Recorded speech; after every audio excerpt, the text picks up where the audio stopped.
Hello दोस्तों, मैं शैलेंद्र चौधरी एक बार फिर आपका स्वागत करता हूं आपके अपने YouTube चैनल राइट एजुकेशन पर। और आज हम बात करने वाले हैं प्रजामंडल आंदोलन के बारे में। प्रजामंडल आंदोलन के बारे में।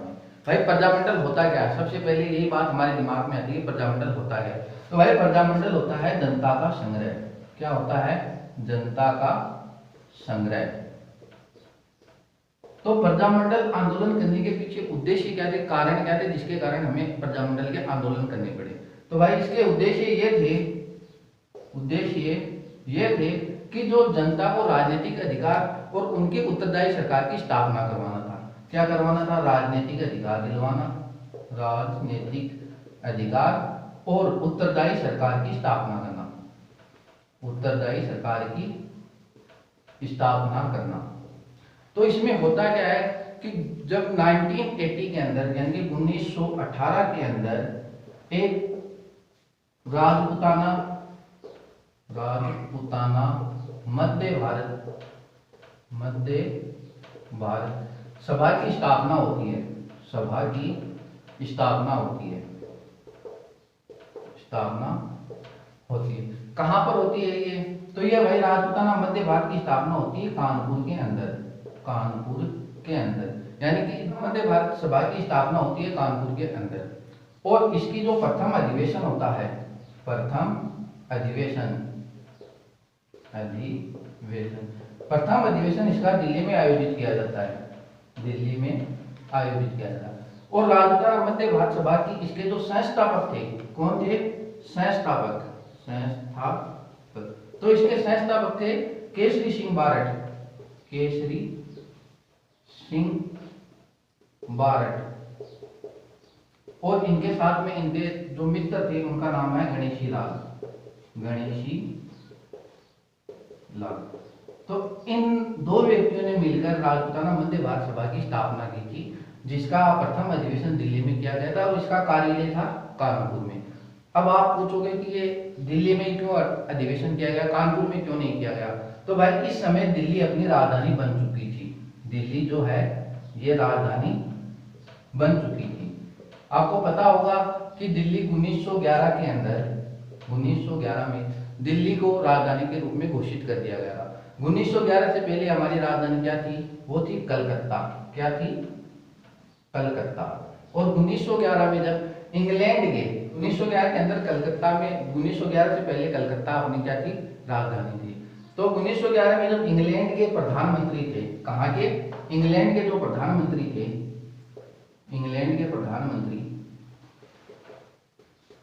उनका नाम था जॉर्ज पंचम।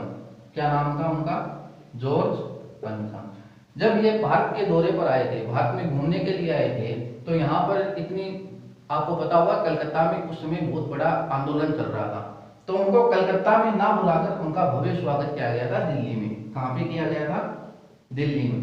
और ये इंग्लैंड से सीधे दिल्ली आए थे 1911 के अंदर। जब ये दिल्ली में आए तो इन्होंने राजधानी दिल्ली स्थापित कर दी। कहाँ कर दी? दिल्ली में इन्होंने राजधानी स्थापित कर दी। और 1912 में दिल्ली को पूर्ण रूप से राजधानी बना दिया गया था। इतनी बात समझ में आ रही है? तो हम आगे बात करते हैं।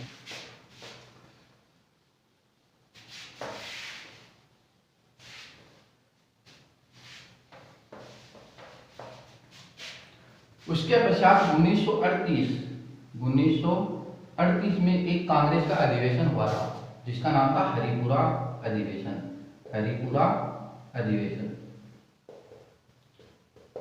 इस अधिवेशन की अध्यक्षता की थी हमारे सुभाष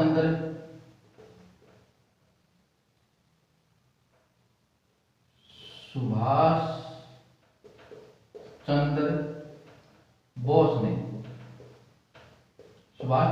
ने इस 1938 के अंदर हरिपुरा अधिवेशन की अध्यक्षता की थी। और इसके पश्चात होता क्या है? 1938 में एक अधिवेशन और होता है, त्रिपुरा अधिवेशन।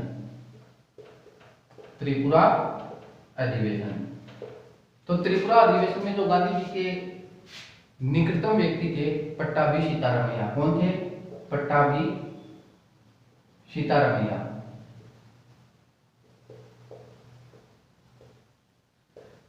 तो पट्टाभी सीतारमैया को सुभाष चंद्र बोस ने हरा दिया था और ये बात गांधी जी को बिल्कुल भी पसंद नहीं है। इसके पश्चात गांधी जी ने अपनी कांग्रेस में जो भूमिका थी उसे कम कर दिया। तो इस बात को देखते हुए सुभाष चंद्र बोस ने त्रिपुरा अधिवेशन में इस्तीफा दे दिया था। क्या दे दिया था? इस्तीफा दे दिया। और इस 1938 हरिपुरा अधिवेशन में ही प्रजामंडल आंदोलन को सभी देशी रियासतों में अपनाने के लिए निर्णय लिया गया था। इतनी बात समझ में आ रही है। और अब हम बात करते हैं प्रजामंडल आंदोलन जो राजस्थान में हुए थे उनके बारे में। तो राजस्थान में उस समय कुल 19 देशी रियासतें थी। कुल 19 देशी रियासतें थी और इन सभी में प्रजामंडल आंदोलन शुरू हुए थे। और इनमें से जितने भी प्रजामंडल आंदोलन थे उनकी स्थापना देशी रियासत के अंदर ही हुई थी, केवल 4 देशी रियासतों को छोड़कर। वो 4 देशी रियासतें कौन सी थी? तो पहली थी वही बीकानेर। कौन सी थी? बीकानेर। दूसरी थी जैसलमेर। तीसरी थी सिरोही।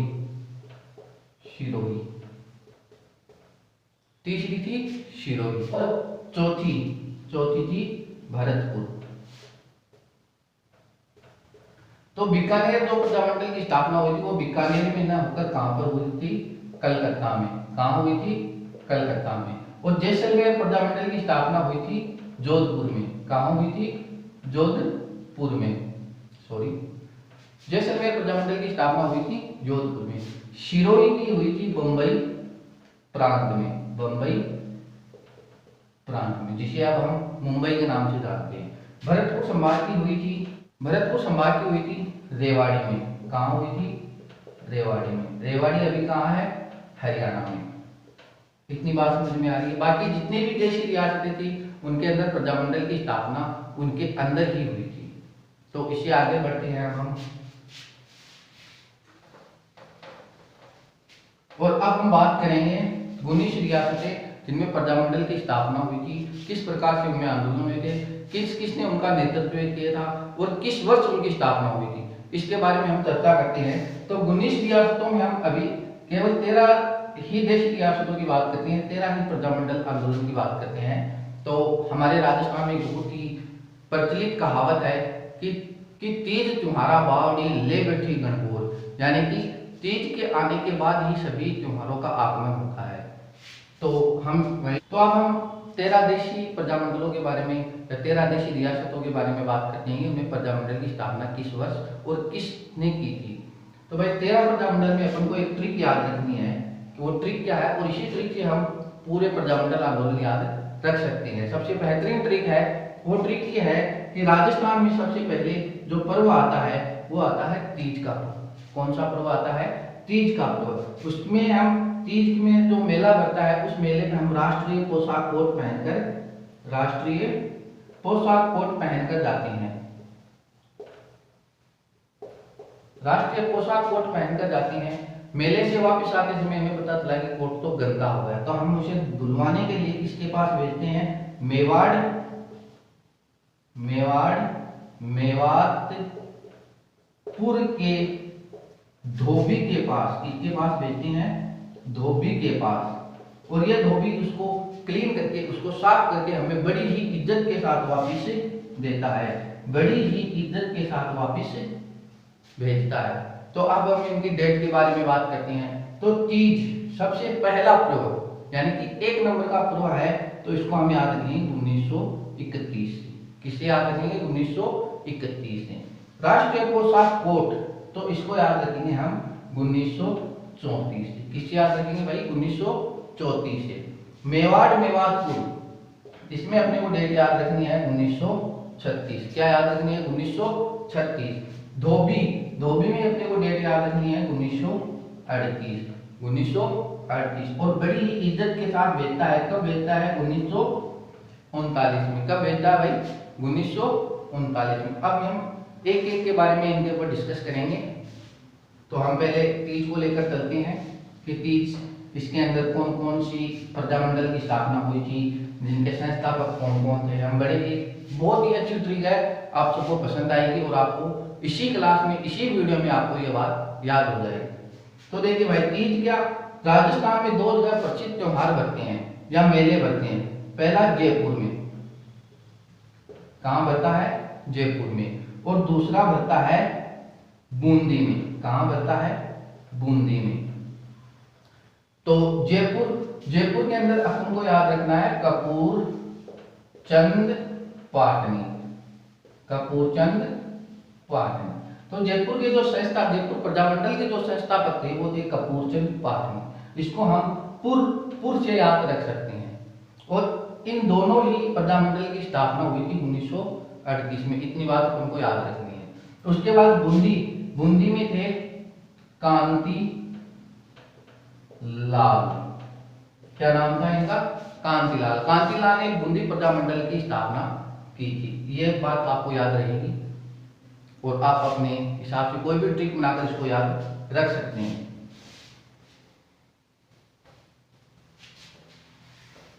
अब हम अपनी दूसरी ट्रिक के बारे में बात करते हैं। जो दूसरी ट्रिक है अपनी, वो है राष्ट्रीय पोशाक कोड। राष्ट्रीय पोशाक कोड।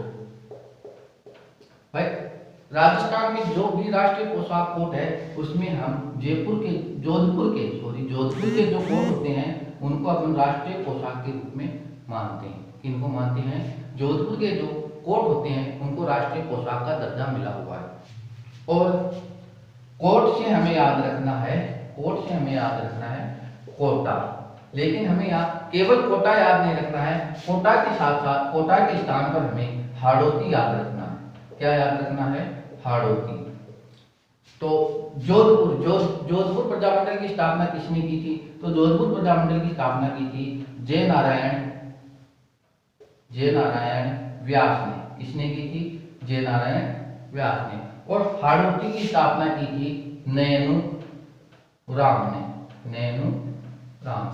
तो इसको याद रखते हैं, जैसे जोधपुर जैसे जय नारायण व्यास, जैसे जोधपुर जैसे जय नारायण व्यास। और हाड़ौती के अंदर एक चित्र शैली है, वो बहुत ही प्रसिद्ध है।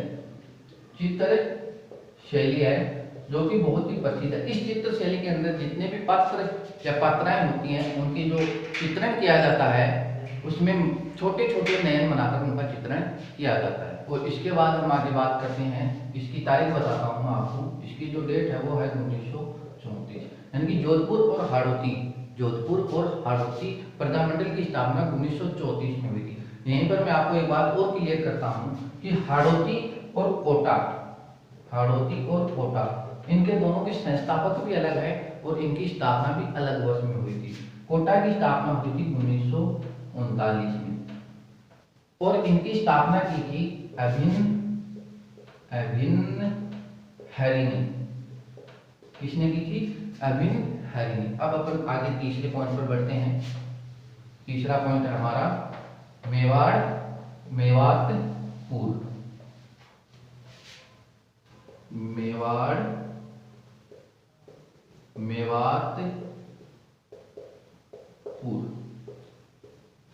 तो मेवाड़ से आप सभी को पता चल रहा होगा मेवाड़ प्रजामंडल। और मेवाड़ से अपन को याद आता है अलवर भरतपुर। क्या आता है, अलवर और भरतपुर। और पुर से अपन को याद रखना है शाहपुरा। क्या याद रखना है, शाहपुरा। तो मेवाड़, इसकी पहले डेट बताता हूं मैं आपको। इसकी डेट है 1936, जो मैंने आपको पहले बताई थी। तो मेवाड़ में आप सभी को बताया कि मेवाड़ में सभी जो शासक हुए हैं, जो राजा महाराजा हुए, वो सभी बलवान थे। क्या थे, बलवान थे। तो मेवाड़ प्रजामंडल की स्थापना की थी बलवंत राय मेहता ने। किसने की थी, बलवंत राय मेहता ने। अब अपन को अलवर और भरतपुर इन दोनों को एक साथ जोड़कर पढ़ना पड़ेगा, जोड़कर ही याद किया जाता है। अलवर और भरतपुर और इनके साथ धौलपुर भी है, लेकिन धौलपुर की स्थापना बाद में हुई थी। तो अलवर और भरतपुर ये दोनों जिले यूपी के मथुरा से जुड़ते हैं और मथुरा कृष्ण जी का गढ़ माना जाता है। क्या माना जाता है? कृष्ण जी का गढ़। तो इनकी जो स्थापना की थी उनका नाम भी कृष्ण जी के नाम के ऊपर ही है। तो अलवर की जो स्थापना की थी उनका नाम है कुंज बिहारी। क्या नाम है? कुंज बिहारी। और कुंज बिहारी के साथ में ही इनके एक मित्र थे, उनका नाम है हरि नारायण। क्या नाम है उनका? हरि नारायण। जो भरतपुर है, तो भरतपुर भी मथुरा से टच है, तो यहाँ पर भी इनकी स्थापना की थी, उनका नाम कृष्ण जी के नाम के आधार पर आएगा। तो इनकी स्थापना की थी गोपी लाल, गोपी लाल। और इनके साथ एक व्यक्ति और हैं जिनका नाम है किशन लाल। क्या नाम है भाई? किशन लाल। अब बचा आपके पास शाहपुरा। तो शाहपुरा की जो प्रजामंडल की स्थापना की थी वो की थी रमेश चंद्र ओझा ने। रमेश चंद्र ओझा ने। तो आगे बढ़ते हैं अपने नेक्स्ट पॉइंट की ओर। इसके पश्चात अपने पास आता है चौथा पॉइंट, जो कि अपना है धोबी। क्या है? धोबी। चौथा पॉइंट है अपने पास धोबी। और धोबी, इसमें जितने भी प्रजामंडल आएंगे उनकी स्थापना होती है 1938 में। इसमें धो से याद रखना उनको, धौलपुर। क्या याद रखना है? धौलपुर। और बी से याद रखना है बीकानेर। क्या याद रखना है? बीकानेर। तो आप सभी को बताया कि बीकानेर के अंदर जो कुंभाराम लिफ्ट नहर है वो बीकानेर में प्रवेश करती है। तो अपने को एक नाम याद रखना है, कुंभाराम।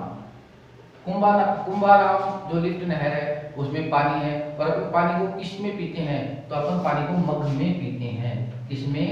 मग में पीते हैं। तो वेद मग्घा राम, ये दो नाम अपन को इसमें याद रखने हैं। और जो धौलपुर है तो आपको पता है कि धौलपुर भी मथुरा के टच में है, तो इसमें भी जितने संस्थापक होंगे उनका नाम कृष्ण जी के नाम के आधार पर ही होगा। तो इनमें एक का नाम है कृष्ण दत्त पालीवाल। कृष्णदत्त पालीवाल। और इनके साथ में इनके मित्र थे ज्वाला प्रसाद जिज्ञासु। क्या नाम है? ज्वाला प्रसाद जिज्ञासु। इस स्त्री को आप ऐसे भी याद रख सकते हैं। धौलपुर के जो संस्थापक थे उनमें कृष्ण यानी कि काला, कृष्ण जिसका प्रायवाची होता है काला। और कृष्ण जी ने अपने पूरे नगर के अंदर प्रसाद का क्या किया था? वितरण किया था। क्यों? वो बहुत जिज्ञासु थे, किसी भी चीज को जानने के बारे में बहुत जिज्ञासु थे, इसलिए उन्होंने पूरे अपने नगर में प्रसाद का वितरण किया था। अब आगे बढ़ते हैं अपन।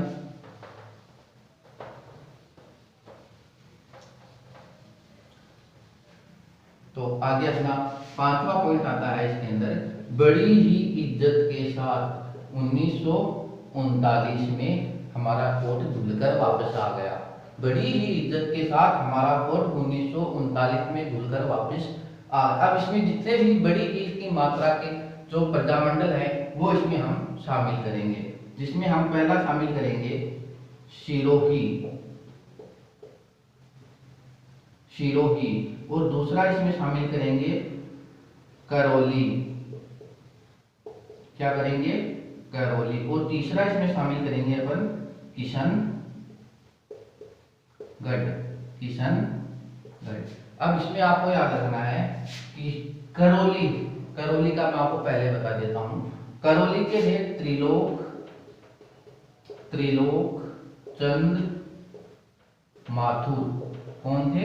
त्रिलोक चंद माथुर। इसको कैसे याद करेंगे?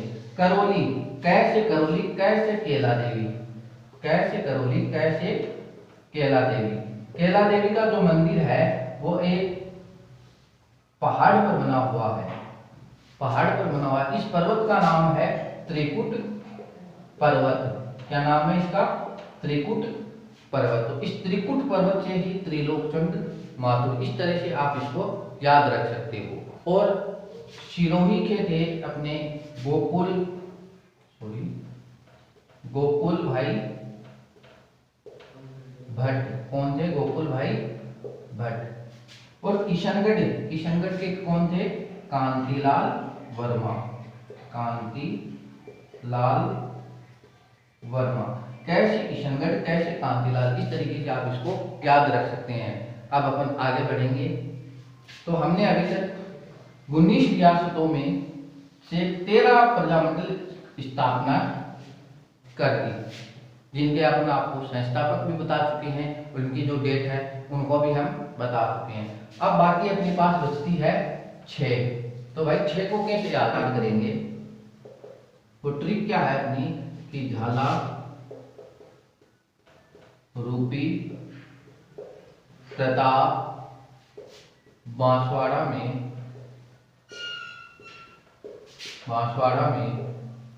इतनी कुशलता से डांगर चराते थे, जैसे हल्दी घाटी में प्रताप सेना को। तो इसमें निकालते हैं अपन पूरे अपने बाकी के बचे हुए 6 प्रजामंडल, जिसमें पहला नाम आता है झाला, यानी कि झालावाड़। प्रताप से अपने पास अब निकल के आता है प्रतापगढ़। तीसरा अपने पास निकल के आता है बांसवाड़ा। क्या निकल के आता है? बांसवाड़ा। इसके पश्चात कुशलता से निकल के आता है अपने पास कुशलगढ़।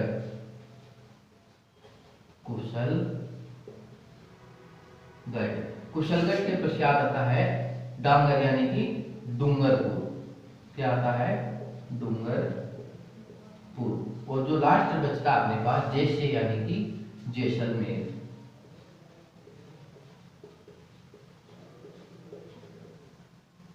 तो हमारे दोस्तों झालावाड़, तो इनकी पहले अपन डेट याद करते हैं। 1946, 1945,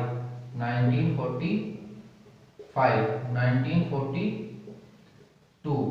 और डूंगरपुर 1944 और जैसलमेर 1945।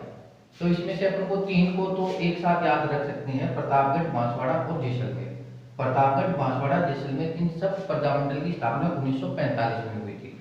झालावाड़ की हुई थी 1946 में, कुशलगढ़ की हुई थी 1942 में, डूंगरपुर की हुई थी 1944 में। अपन इसको याद करने के लिए एक छोटा सा सहारा लेते हैं, एक ट्रिक का, एक कहानी का। तो देखो भाई, कुशलगढ़ के जो पत्थर है वो बहुत ही फेमस है और उनका अभी भाव क्या चल रहा है? 42 रुपया फुट। इससे अपन को कुशलगढ़ की याद होगी।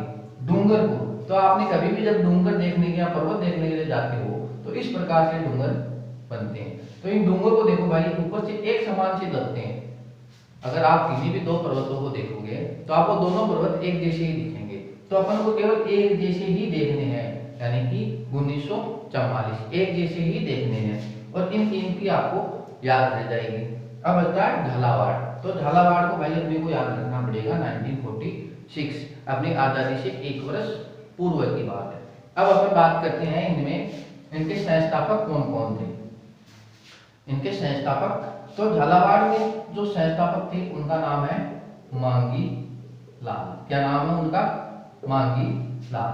जैसे कि आपको भी पता है कि महाराणा जो सांगा थे, उनका जो युद्ध हुआ था तब उनके राज चिन्ह को झाला अज्जा ने धारण किए थे और महाराणा प्रताप के हल्दी घाटी के युद्ध में जो राज चिन्ह थे वो झाला विद्या ने धारण किए।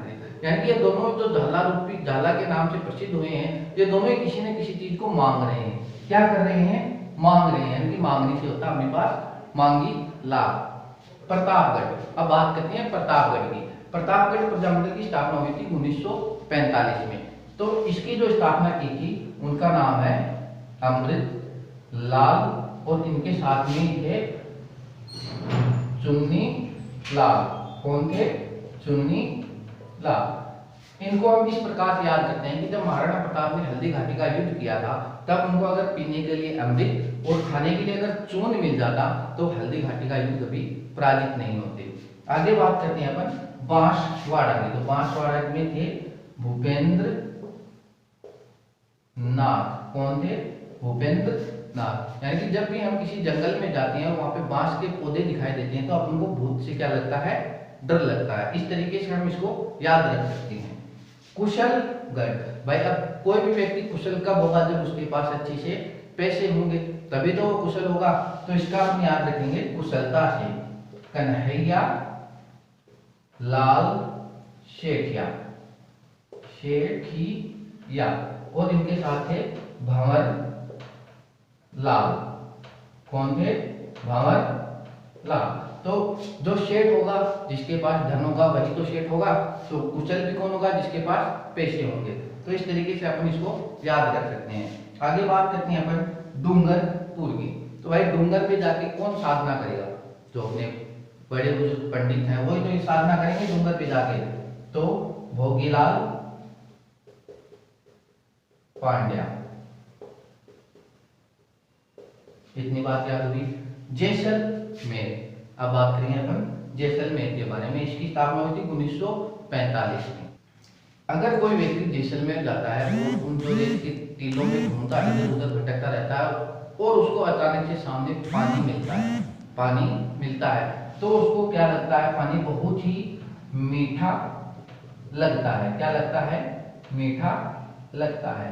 तो मीठा कब लगता है? जब किसी व्यक्ति को अत्यधिक प्यास लगती है, यानी कि मीठालाल व्यास। इस प्रकार से हम इसको भी याद रख सकते हैं। तो दोस्तों धन्यवाद।